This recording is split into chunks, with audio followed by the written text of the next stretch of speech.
ကိုကြီးပေါ်လာတော့အဲ့ဒီမှာစစ်ကြတယ်ဒါဒီဘလို့ဖြစ်တယ်လဲဟာသူ့ရဲ့သီလစင်ကြယ်ပါတယ်ကုမာရကတ္တပလို့ခေါ်တဲ့မထေရဘာပေါ်ဘူးတယ်မြတ်စွာဘုရားလက်ထက်ကစံကြယ်တဲ့တရားဟောတဲ့နေရာမှာတော့ဣတရက်ရတဲ့မထေပေါ့အဲ့ဒီမထေကသူ့အမေကအံ့ဩစရာတိတတ်တဲ့အရွယ်ကစပြီးတော့ဘိက္ခုနီဝတ်ချင်စိတ်ပေါက်တာ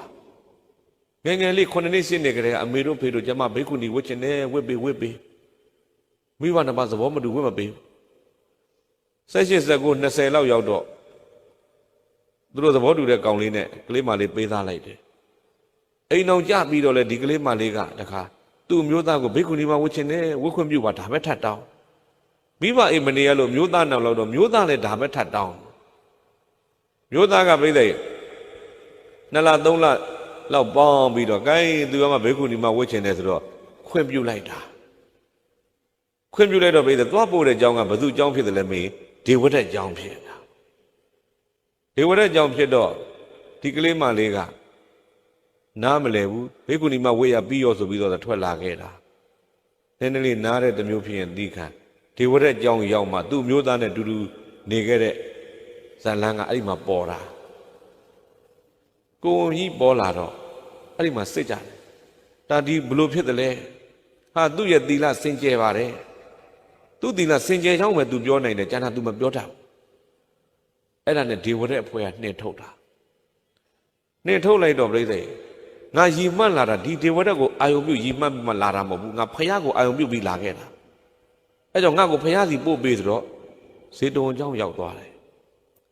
ဇေတဝန်เจ้าရောက်တော့မြတ်စွာဘုရားကသူ့အကြောင်းကောင်းကောင်းသိတယ်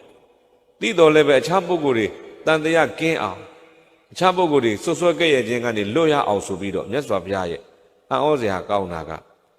အဲ့မှာသာသနာဘက်ကဆိုရင်ဥပါလိမထေကိုဥထိတ်ကထားဒီအမှုကိစ္စအကြောင်းတကာကြီးတွေနာရပင်တထေတို့ဝိတာခါတို့ဒါတွေနဲ့အကုန်လုံးလူပိဋက၄ ပါးပိဋက၄ ပါးရဲ့အလယ်မှာဒီကလေးမကိုစစ်ခိုင်းတာဒီဘိက္ခုနီမစစ်လိုက်တဲ့ခါကျတော့ပြိဿအဲ့ဒီမှာသူတို့နီးသူတို့ဟန်နဲ့စစ်လိုက်တဲ့ခါကျတော့ပေါ်လာတယ်သူသင်္ကန်းဝတ်တဲ့ရက်ကဘယ်ရဲ့လဲသူမျိုးသားနဲ့နေခဲ့တာဘယ်ရဲ့လဲအကုန်တွက်လိုက်တဲ့ခါသူ့ရဲ့သီလစင်ကြယ်တာမှန်ပါတယ်ဆိုတာအဲ့ဒီမှာဖြေထွက်သွားတာဖြေထွက်တော့ပြိဿအဲ့ဒီမျိုးသမီးဘိက္ခုနီမဘဝနဲ့သားလေးဖွာတော့ကောသလဘုရင်အဲ့ဒီနန်းတော်ကနေကြောင်းရှိရဖြတ်လျှောက်တဲ့ချိန်မှာကလေးဆန်ကြားတော့ကလေးနဲ့ဘိက္ခုနီမနဲ့မသိတော့ဘူးပေးဆိုကလေးလေးခေါ်ပြီးနန်းတော်ခေါ်မွေး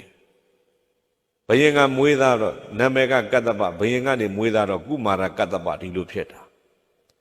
အရွယ်လေးရောက်တော့ဒီကောင်လေးကိုဘေးကမိမဲ့သားဖမဲ့သားဒီလိုခေါ်လို့ကောသလကိုမေးတယ်ကျွန်တော်မိမဲ့ဖမဲ့လို့ပြောတယ်ဟုတ်လားအမေဘယ်သူတော့မင်းမေကအဲ့မင်းနိုးတိုက်တဲ့လူမင်းမေပဲခဏတိုင်းမပေါ်မေးတော့ဟိုကဘလို့မှလိန်လို့ညာလို့မရဘရင်ကြီးညာလို့မရတော့ဘူးမှန်တိုင်းပြောမှဖြစ်မယ်အမှန်တိုင်းလည်းပြောပြလိုက်ရောတန်ဝေကကြီးကျယ်ရပြီကျွန်တော်ကြောင်းပို့ပြီးတော့တဲ့ကျွန်တော်သင်္ကန်းဝတ်တော့မယ်ဆိုပြီးကုမာရကတ္တပသင်္ကန်းဝတ်သွားတယ်သင်္ကန်းဝတ်ပြီးတော့ပြီးတဲ့တောထဲမှာတရားကျင့်တယ်တော်နဲ့ယဟန္တာမဖြစ်နောက်ဆုံးမြမပြည်ကသူ့တငယ်ချင်းဖြစ်ခဲ့ဘူးတဲ့တရားကျင့်ပဲမြမာကနေလာပြီးမေခွန်း15ခုပြောပြအဲ့ဒီမေခွန်း15ခုဖះကိုသွားမေဖះပြန်ဖြေအဲ့ဒါနဲ့အညီတရားကျင့်တော့မှသူဘာဖြစ်တော့ယဟန္တာကြီးဖြစ်သွားတယ်သားကသာယဟန္တာဖြစ်တယ်တဲ့သားရဲ့အမေဖြစ်သူဘိက္ခုနီမကြီးကသားနဲ့ခွဲရတဲ့12 နှစ်တာကာလ12 နှစ်သလုံးပြည့်တဲ့မျက်ရည်တွေကျနေရတာချစ်သူနဲ့ခွဲရတဲ့ဒုက္ခပေါ့သားကိုချစ်တဲ့စိတ်နဲ့ရှိပါလေကနဲ့တူမနေရတော့တရားသူမရတော့ဘူးလေတရားသူမရတော့နောက်ဆုံးဘာဖြစ်တော့မေးလိုက်သူ့သားလေးမြို့တဲ့ဆုံးခံကြွတဲ့ကြားတော့သားနဲ့နောက်ကတကြောလိုက်អော်တာလိုက်တော့သားဖြစ်သူကသိတယ်အေးငါမိဘကိုအမေနေကောင်းလားကြမ်းပါလားဘလို့လဲနဲ့ချစ်ခင်ယူစားကြကျင်နာစကားတွေပြောမယ်ဆိုရင်တန်ရောစိန်တွေပူပွားပြီးတော့အမေတရားရမှာမဟုတ်တော့ဘူးအမေတရားရအောင်ငါဘလို့လုပ်ရမလဲလို့တွေးလိုက်တော့ခက်ကြမ်းပြောမှရမယ်ဆိုပြီးတော့အဲ့ဒီမှာခက်ကြမ်းပြောဆိုလိုတဲ့အိဗယ်ကဒီလိုအဝတ်ကြီးဝတ်ထားတာတော့မဲ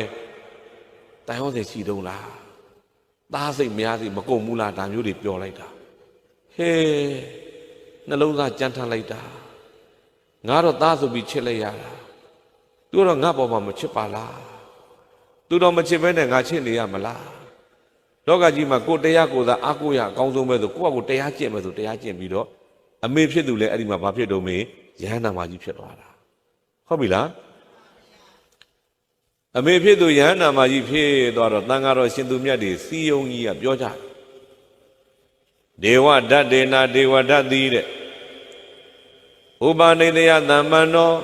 ဥပနိဒေယီနဲ့ပြည့်စုံပြီးတော့နေတဲ့ကုမာရကတ္တဘောဇာကုမာရကတ္တဗကို၎င်းထေရီဇကုမာရကတ္တဗရဲ့မဲတော်ထေရီကြီးကို၎င်းဒီနှစ်ယောက်တလုံးကိုသူကနာတိတော့ဖြစ်စည်းခဲ့ပြီဒေဝရတ်ကဒီသားမိနှစ်ယောက်တလုံးကိုဘာလုပ်ပလိုက်တော့ဖြစ်စည်းပလိုက်တယ်ဘဂဝါတော်ပါဏမြတ်စွာဘုရားဒီကဒေသထိုသားမိနှစ်ယောက်တို့ဤပဋိဋ္ဌာ600တရားမိယာသည်အဟောသည်ဖြစ်ခဲ့ပြီဒီသားမိနှစ်ယောက်ရဲ့600တရားမိခိုရတနည်းပြောရင်ဒီသားမိနှစ်ယောက်ကိုအရေးပေးတာဟာဘုရားပဲသားမိနှစ်ယောက်ကိုအရေးပေးတာဘယ်သူပါလဲဗျာဒုက္ခဗုဒ္ဓနာမုတ်ပါတော်ဘုရားပွင့်တာချမ်းသာလိုက်တာတနည်းပြောရင်ပြိဿရဲ့ဘုရားအရေးကချမ်းသာလိုက်တာဘာရေးကချမ်းသာလိုက်တာအဲ့ဒါကြောင့်လောကကြီးထဲမှာအချမ်းသာဆုံးအရေးကဘာရေးလဲဘုရားအရေးဟုတ်လားအခုဘဝအေးယုံနေမဟုတ်ဘူးတန်ត្រာအတွက်ပါမပါဘူးလားပါတယ်အဲ့ဒါကြောင့်ပြိဿအရေး5မျိုးထဲမှာဘယ်အရေးအအေးဆုံးလဲဗုဒ္ဓအရေးကအအေးဆုံးဟုတ်ပြီလား